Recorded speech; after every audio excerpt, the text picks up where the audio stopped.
Good afternoon. My name is Shimon Freedman and I am COGAT spokesperson for international media.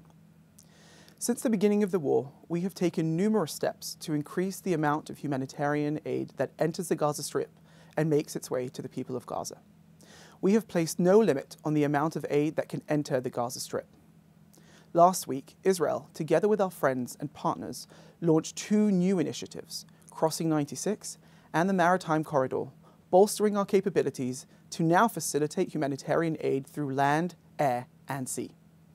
In terms of land, we started performing necessary security inspections of the aid trucks at the Nitzana crossing. We have since opened an additional crossing, Kerem Shalom. In both of these crossings, we substantially increased our capabilities. We added manpower, increased working hours, and purchased additional scanners to name just a few of the steps that have allowed us to now be able to inspect 44 trucks an hour in the two crossings combined.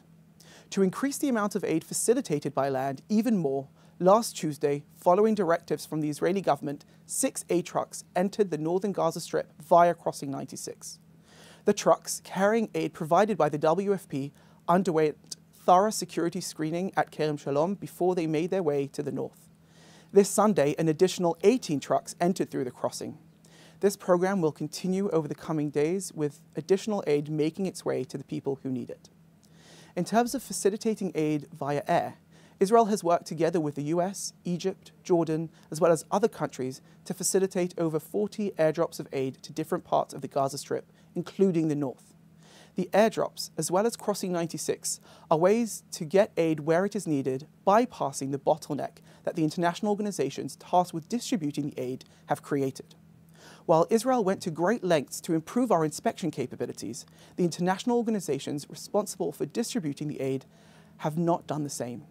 Israel is inspecting the aid faster than the international organizations can distribute it. This has resulted in aid, sometimes hundreds of trucks worth, waiting on the Gazan side of Kerem Shalom to be picked up. Israel has taken several steps to assist the international organizations to ensure that humanitarian aid reaches the people in Gaza faster. For example, to overcome the challenges of distributing aid in a combat zone, Israel established humanitarian corridors where the convoys can travel. We also announced daily tactical pauses in specific areas that allow the organizations to move around and for people to go out and collect the aid.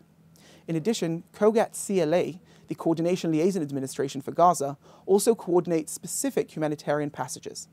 However, until the international organizations take steps such as increasing manpower, improving logistics, and extending working hours, to name a few, the distribution bottleneck will persist. In terms of delivering aid through sea, last week, following a decision by the Israeli government and in close coordination with the US, the UAE, and the World Central Kitchen, 115 tons of food arrived in Gaza as a part of the pilot program of the new Maritime Corridor. On Friday, a ship carrying humanitarian aid that was financed by the United Arab Emirates and underwent security inspection arrived in the Gaza Strip. The aid was then transferred to 12 WCK trucks and was distributed in northern Gaza. The shipment was secured by IDF forces. It's important to emphasize that this does not constitute a violation of the maritime security blockade, which remains in place. We hope to see additional shipments of aid in the coming weeks. Israel will continue to coordinate and facilitate humanitarian aid to the residents of Gaza through land, air, and sea. There is no limit to the amount of aid that we are willing to facilitate, because our war is not with the people of Gaza. Our war is with Hamas.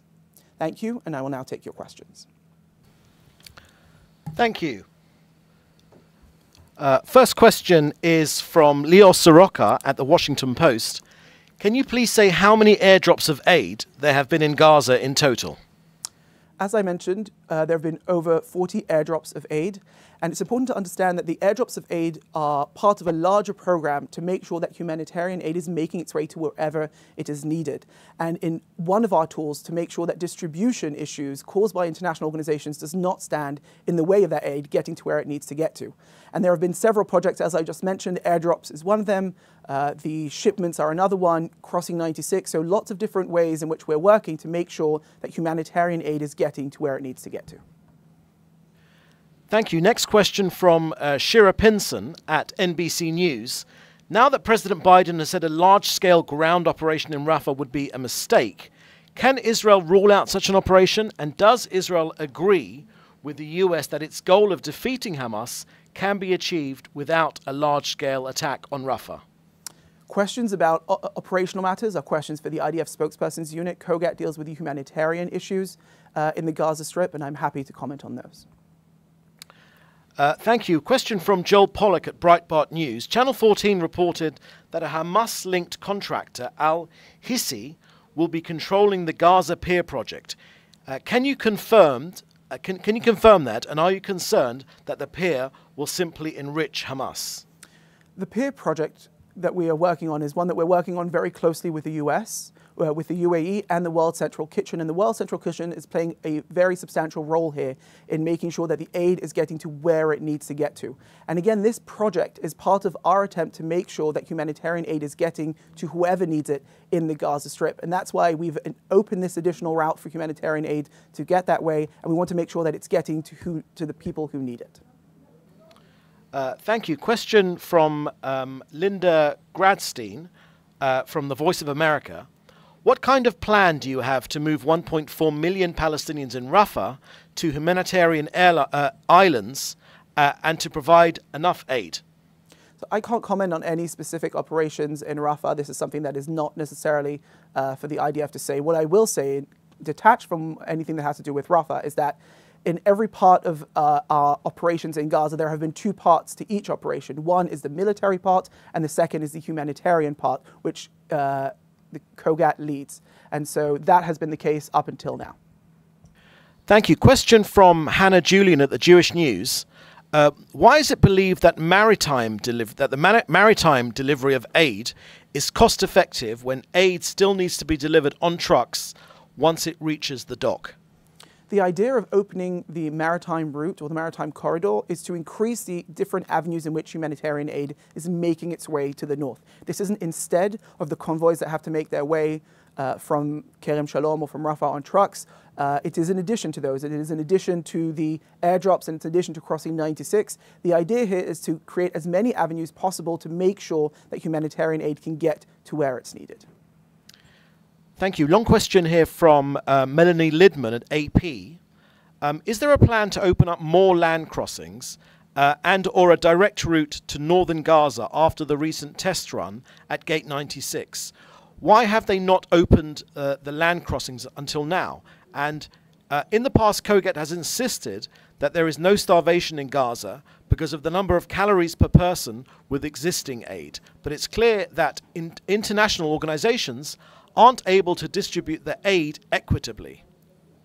Additionally, the WHO's IPC report found imminent famine is possible in Gaza. Does COGAT have any response to the IPC report and the issue of malnutrition and starvation?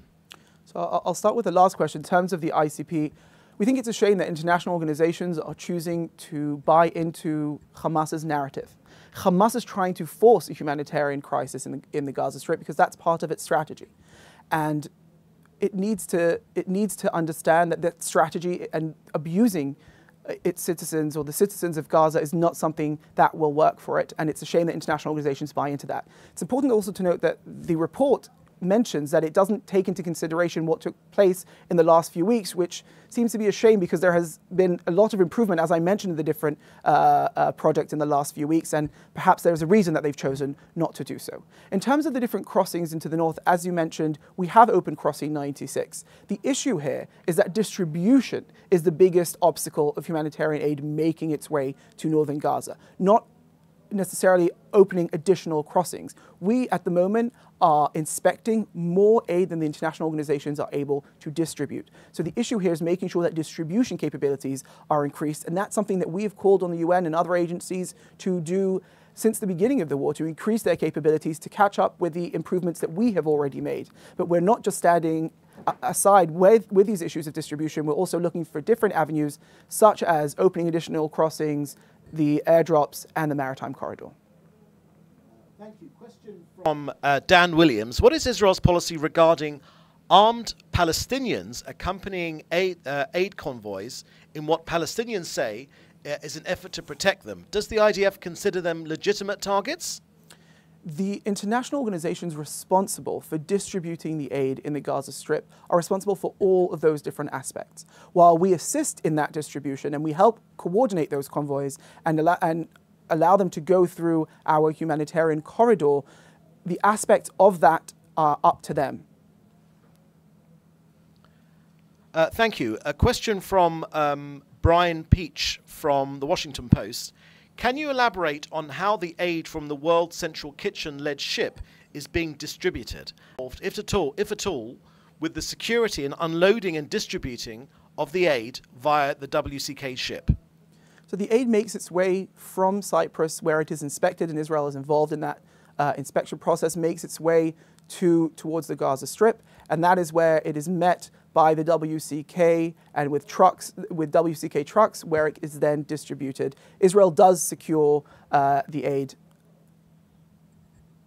Thank you. Another question from Melanie Lidman at AP. Is COGAT working with the army or aid groups to improve conditions for delivery of aid inside Gaza? So as I mentioned, we've taken several steps to improve the distribution and delivery capabilities of the international organizations. Opening the humanitarian corridors, tactical pauses. And those are just a few of the examples of things that we have done to increase the distribution capabilities and improve them so that we can see more humanitarian aid meeting the people who need it, and that is the goal. Thank you. Question from Daniel Glaus at the Swiss public broadcaster. There are reports of aid being resold on Gaza markets. Do you have evidence of that? And do you know the prices compared to prices before October the 7th? The aid that makes its way into the Gaza Strip and the aid that Israel facilitates is aid that is donated, and it is meant to reach those in need. It's donated by different countries and different organizations, and that is the aid that we facilitate, and we then pass it into the Gaza Strip, where the international organizations are responsible for distributing it to the people in need, and this is the mechanism that is in place so that the food gets to whoever needs it. Thank you. Question from AFP. The UN warned today that Israel's severe restrictions on aid into Gaza could amount to a war crime. What's your reaction? Well, I would say that we don't place restrictions on the amount of aid that comes into the Gaza Strip. We place no limit on the amount of aid that can make its way. We have gone to great lengths to increase our capability for inspection, and that's why we are inspecting more than can be distributed. There isn't a limit on what we have allowed, the amount that we have allowed to come in. I know there's also been specific questions about restrictions of specific goods being allowed in, and here also I think it's important to clarify that the four main categories of humanitarian aid that we are focusing on right now is food, water, medical supplies, and shelter equipment, and that is what we are prioritizing. However, if there is a different product that needs to come in, for example, to help build a field hospital, there are 6 now, and hopefully we'll see a couple of more being built in the near future, then there isn't a blanket ban on products that don't fall under those 4 categories. There is only a necessary inspection that these products have to go under, and if we understand where they are going and that they won't be used by Hamas for their terrorist activities, then we will allow those in as well. Thank you. Question from Heidi Jensen from the Danish newspaper Jyllands-Posten.